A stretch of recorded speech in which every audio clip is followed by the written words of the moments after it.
Ассаламу алейкум, құрметті каналымның жазушылары. Сіздерге бүгін біздің Мұхтар атты платинаның еріп ағып жатқан сәтін көрсетпекпін. Бізде кеше ғана басталып еріп аға бастады. Міне төл құжаты.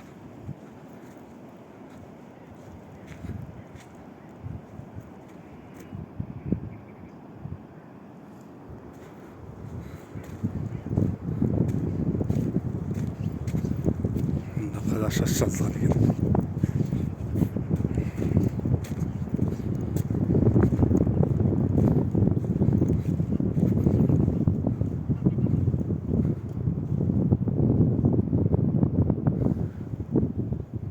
Көлемі мына шеттен бастап өте үлкен, ар жағы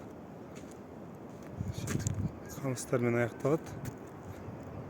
Мына шеті талдар. Қырға шығып көрсетем.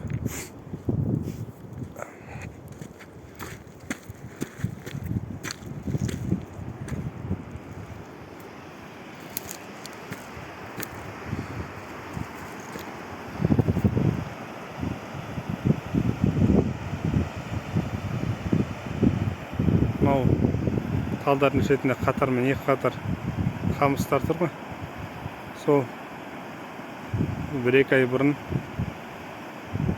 жасалынған, балықтар демалу үшін, астында мұздың астында балықтар тұншық қалмау үшін қамыстар салып, әрбір тесікке қамыстар арқылы, қамыстың түбі қатпайды ғой, сонымен ішке ауа кіріп тұрады.